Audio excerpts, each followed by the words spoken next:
Now I'd like to discuss surface approximation and why it's necessary. Toggle Mesh Display by pressing F3, and you can see the surface. NURBS Math gives a complete description of this surface. Every point is defined. We must approximate the surface, however, when we're rendering, because ultimately everything has to be converted into triangles by the renderer. There's a rollout here that controls how this is done. To see the actual mesh structure, press F4. This structure bears no relation upon the display lines, which you can still see by pressing F3. The display lines represent that perfect surface. The edged faces give you an idea of the triangulation that's happening that reduces that perfect description down to a real one that we can actually render. I'll show the statistics so that we can get a sense of the polygon count here. Right now it's at 412.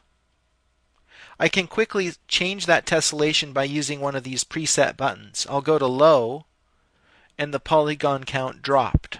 But the surface looks a bit chunky, especially on the edges. High gives us many more polygons and more tessellation. I'll go to medium, which is a compromise, and let's play around with the tessellation method so that you can understand some of the options. Curvature mode gives you more triangles where there's more curvature. So generally it gives you more tessellation where you need it, which is a good thing. Spatial mode simply applies a grid to the object, not really paying attention to where it's most curved. So spatial and curvature is a hybrid mode that combines the best of these two concepts. So it's the method that I usually employ. Note that you can also use regular or parametric to add tessellations to your object, but generally these offer you either too few or too many triangles. And the triangles that are made are generally long and thin, which give you problems with a renderer. So I'll go back to spatial and curvature mode. And if I toggle to different presets, you'll see that the numbers down here change. Right now they're all set at 50. Now they're smaller numbers, and now they're smaller still. So smaller numbers mean smaller triangles. Advanced parameters allow you a little bit more control over just how that subdivision is done. We can add another level here so that we can get 4 subdivisions where we have a lot of curvature. And that might give us more polys.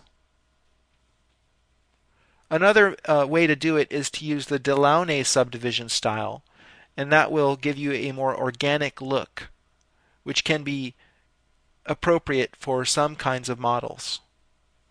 Let's go to low here with delaunay. That actually resets this. When I clicked on low, it reset this back to tree. I can use delaunay here, and you'll see that it gives a more organic look to the mesh. So you can really dial in the way that you want your perfect surface to be tessellated into a real surface that can be rendered. In general, I just usually click on one of these presets and let it go at that. But for some models you might want more control, and now you know how to find it. Another point that's worth mentioning is up here. There are 2 radio buttons, viewports and renderer. There are different settings for these different places where you display your objects. So it might be a good policy to set a high tessellation in the renderer and a low tessellation in the viewport. That way we'll have a low polygon count here in the viewport so that we can work quicker, but when we actually go and render this surface, it will have a high tessellation and it will look very nice and crisp.